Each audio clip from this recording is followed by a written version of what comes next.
One of Dixie's biggest attractions and one of Alabama's hottest new industries rests silently most of the time just off Interstate 20, about 40 miles east of Birmingham. But when the Alabama International Speedway gates open, it's high-speed business at a record pace. Well, this year marked the beginning of the third season for this mammoth motorsports facility, and it's truly the showplace for Southern-style stock car racing. You know, a brand of excitement and tension surrounds this speedway, unlike any other track in the world. Perhaps it's the ominous size, or maybe the fearsome speeds. Whatever the cause, it permeates the air. We'll take you to Talladega, Alabama, and the Winston 500.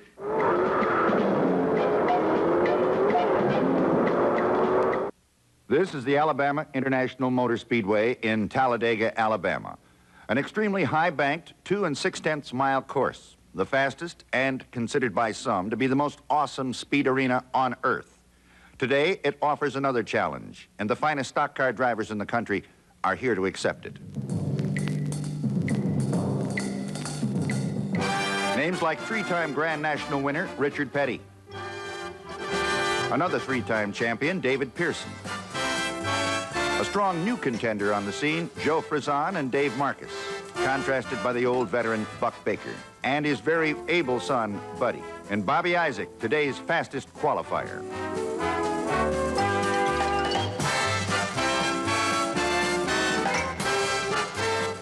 They're all here for a big go called the Winston 500. And with this much talent on hand, you can bet there's a big bundle of money to match it. Today's purse, $152,230. Made possible by a crowd of 72,000 race fans.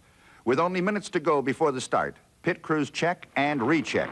At this track, the stakes are high. All drivers climb in, buckle up, start engines, and the pace car leads them out. Bobby Isaac qualified at 192.428 miles per hour and gains the pole position in the red Dodge Charger number 71. The Mercury number 21, driven by David Pearson, starts alongside. Richard Petty, driving a Dodge number 43, has the third spot. 12 is Bobby Allison, starting fourth in a Chevrolet. The red Dodge 11 is piloted by Buddy Baker. Donnie Allison in 27 starts alongside. Then there's Red Farmer, Frank Warren, Marty Robbins, Walter Ballard, and these are the top 10 in a 40-car field. As the pace car pulls off and heads down pit road, the sound and tension builds.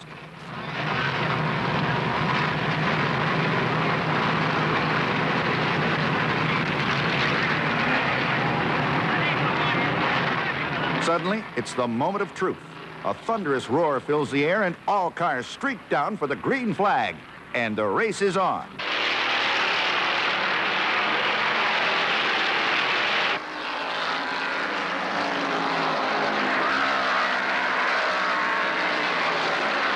Entering turn 2, David Pearson turns that big Mercury loose, climbs up on the outside of Isaac, and takes the lead.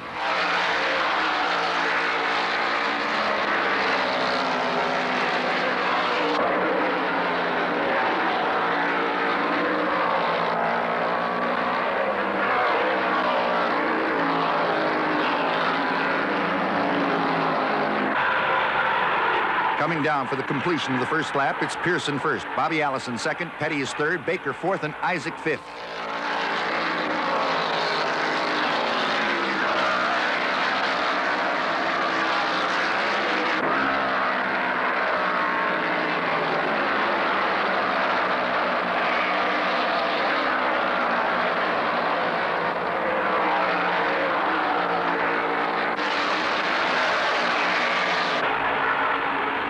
Pearson still leads, but the hot ones are right on his tail and pushing hard.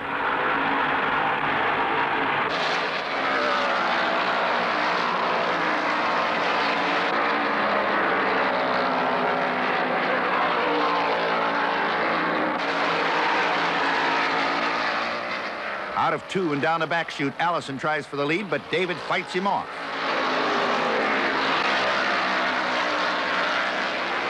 In the third turn, Allison and Petty both pass Pearson to take over first and second. Petty is hot and coming on.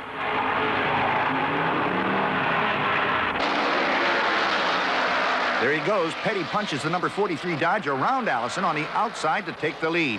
He switched to a Dodge Charger for this race because they felt it was more aerodynamically suited to this track than the Plymouth he usually drives.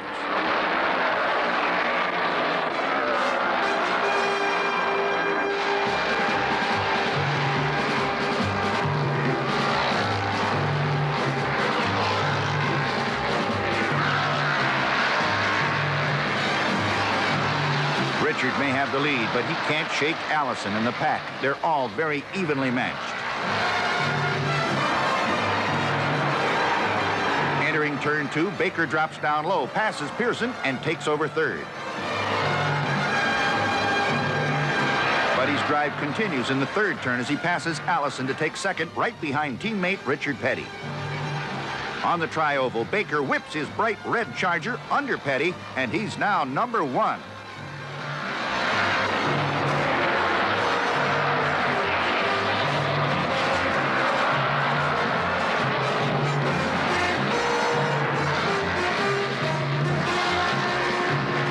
It's Baker, Petty, Allison, and Bobby Isaac has moved into 4th.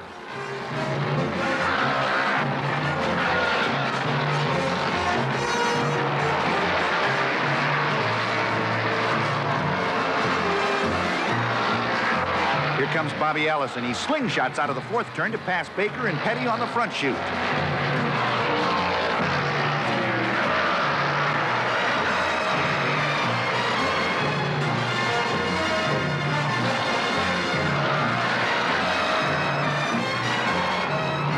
Watch Petty. He tries Allison, but Bobby has a red-hot Chevy and holds Richard off.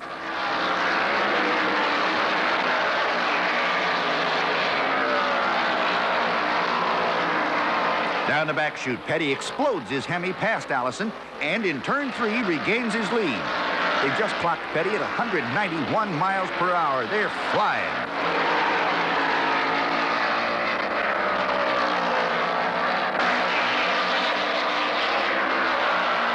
There goes Bobby Allison up in smoke. He just blew the nuts and bolts of that Chevy all over the state of Alabama. With oil on the track, the first yellow flag of the day is out. And while the sweepers clean up, the pits go wild.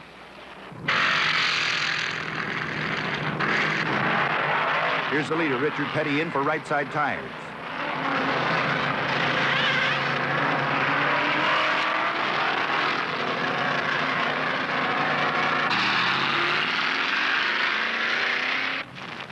Watch this Wood Brothers crew work on Pearson's Mercury.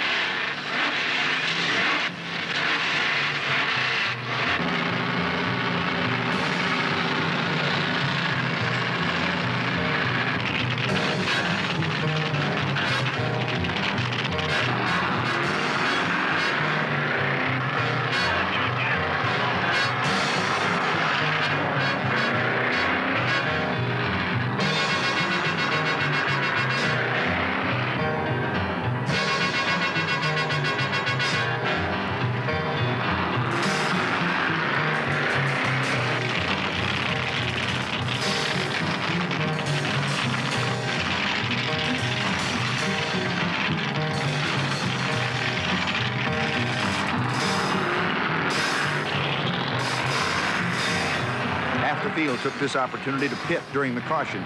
They all got in and out in a hurry, except one. Bobby Allison's Chevrolet was pushed behind the wall and out of the race.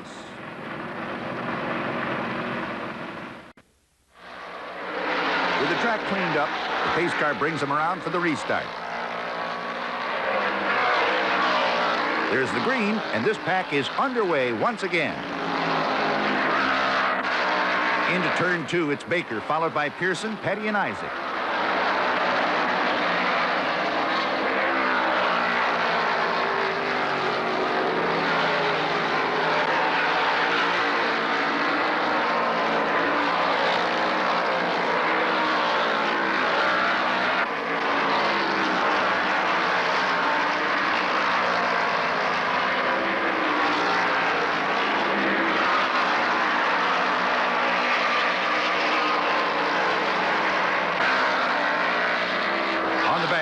Watch Pearson on the high side. He outdrags Baker and carries the lead into turn 3. Bobby Isaac in the Dodge number 71 just got around Petty to take over third place behind Buddy Baker.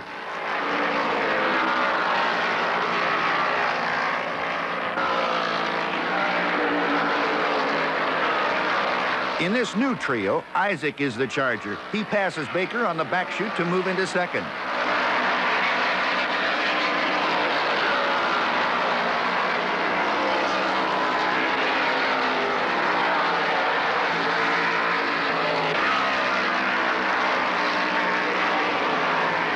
Isaac's Dodge proves to be too much for the Mercury, and the boy that had the fastest qualifying time is now in the lead for the first time today.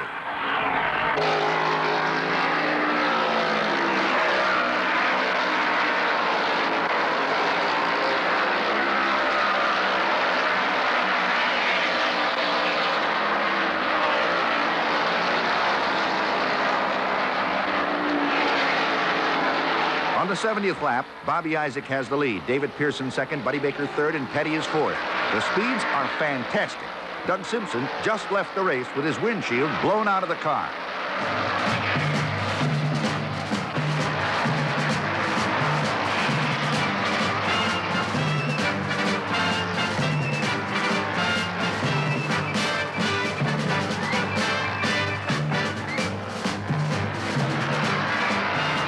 And another one blows.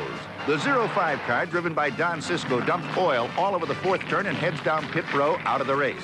This brings out another caution light. Meanwhile, worn rubber and thirsty gas tanks take the action into pit row.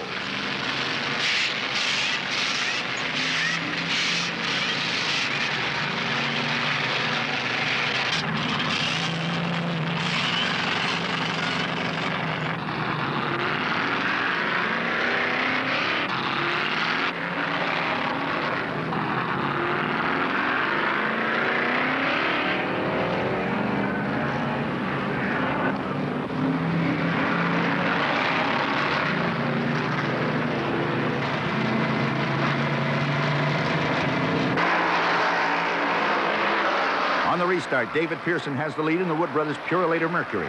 71, Bobby Isaac's Dodge is second, and another Dodge, number 11, with Buddy Baker aboard, is third.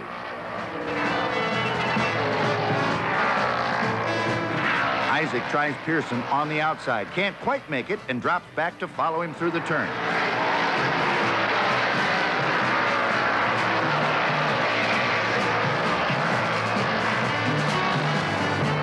He pushes Pearson hard through every turn.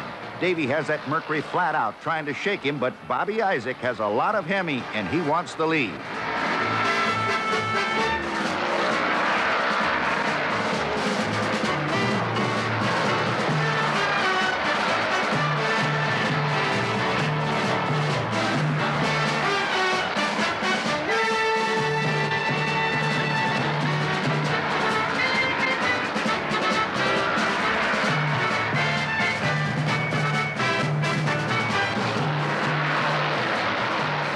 Here he comes on the back chute. Isaac is flat out on the inside of Pearson and takes him. It's the 24th lead change of the day so far that puts Bobby Isaac in the front spot.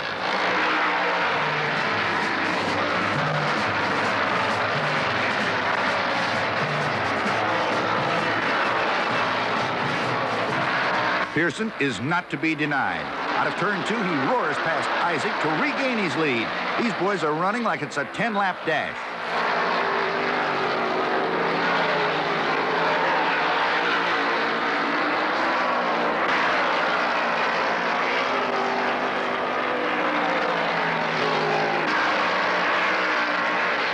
Number 48, Jimmy Hilton, screams into the pits with a damaged left front fender. He brushed another car through the turn and caved the fender in against the tire.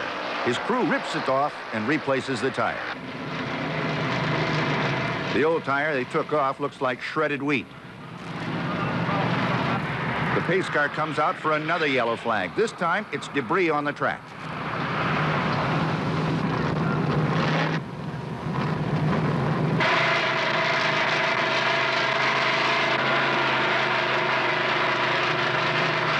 Hilton's crew pry the fender off and send him back on the track.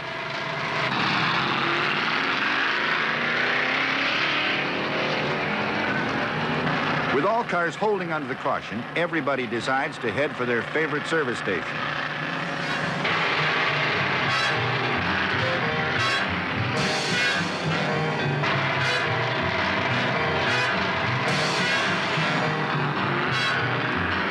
Just as all cars are back and ready for the restart, a small black cloud floats overhead and sheds a little water. Well, at speeds of 190 miles an hour, this can be extremely dangerous. This time, the red flag comes out and all cars are brought to a halt on the front straightaway. It gave everyone a short breather. When the green flag flew on the 145th lap, Bobby Isaac had the lead, with Pearson running second and Baker in the third spot. Richard Petty was fourth.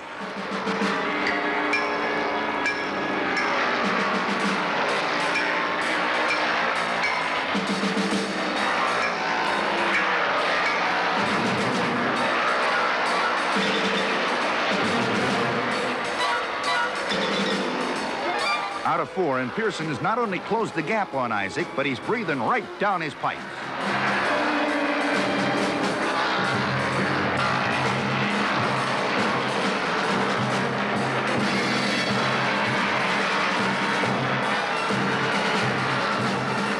Then on the back straight, David Pearson winds his Mercury up and at the speed of 212 miles an hour, passes Isaac to once again take over the lead.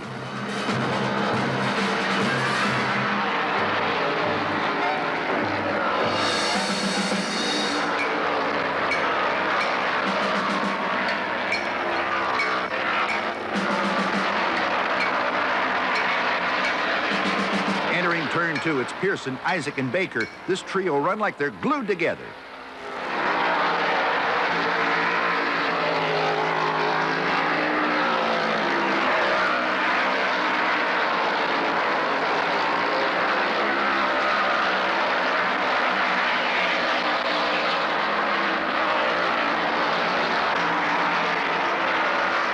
Onto the tri-oval, Pearson goes a little high with Isaac and Buddy Baker in the low groove. As they go into the first turn, both cars pass him, and now it's Isaac, Baker, and Pearson.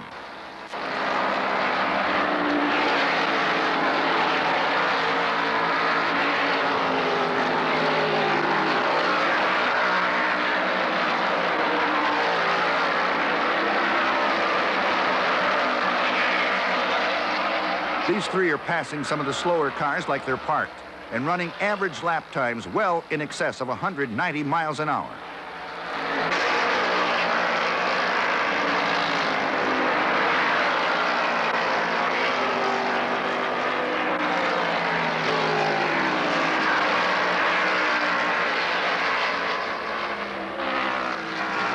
On the 180th lap, Pearson gets around Buddy Baker to take over second. Now he wants Isaac.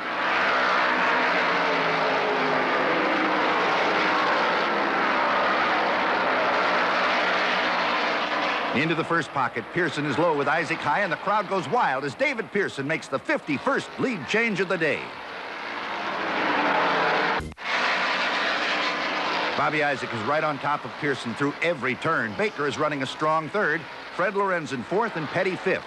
Due to the tremendous speeds, several cars have gone out with broken windshields. Richard Petty is cracked. He's running a little slower now in an effort to save it so he can finish the race.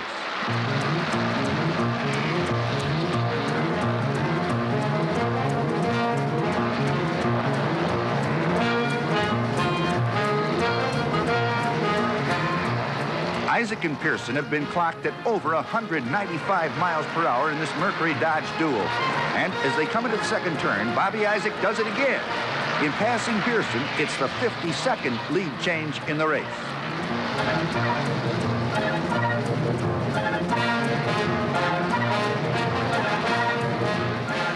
With only 3 more laps to go, Bobby Isaac's Dodge is wound out all the way, and he's going for all the marbles now.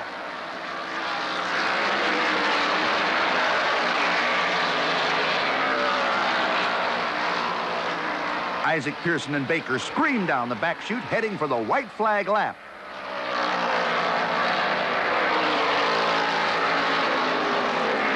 Oh, no, look out.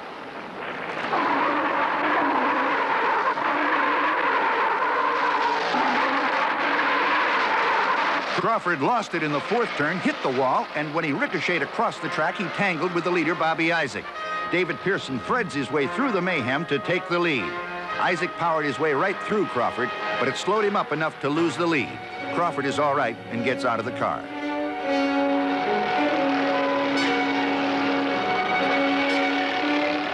And here comes David Pearson down off the high-banked fourth turn onto the tri-oval for the checkered flag. Bobby Isaac, the Catawba, North Carolina Flash, who looked so strong and so much like the winner, takes a disappointing second place. Buddy Baker finished third, Fred Lorenz in fourth, and Richard Petty kept his windshield together long enough to finish fifth. The Wood Brothers Mercury is no stranger to victory lane. A.J. Foyt brought it in twice this year, and this is David Pearson's second win in the car. This Winston 500 was worth a little over $24,000 to Davey and the crew, and it took him 3 hours, 43 minutes to win it. After 53 lead changes and speeds of over 195 miles per hour, we heard departing fans say, "What a finish, what a track, what a race." But then that's par for the course in Rebel Country. The sprawling Speedway stands without equal in the pressure-packed world of auto racing. It represents the absolute monument to speed, the ultimate creation of the determination and genius of Bill France Sr. He had the dream of taking stock car racing to the people and engineered the idea of a dream track, then molded it until it became a reality. And this man almost single-handedly brought stock car racing from the dusty Carolina backroads into the spotlight as a major sport. The track you've seen today reflects his true love for auto racing. If the excitement and competition generated by the first few events are any indication of things to come, then we can certainly say that Alabama International Speedway is in for a colorful, spectacular, and an exciting future.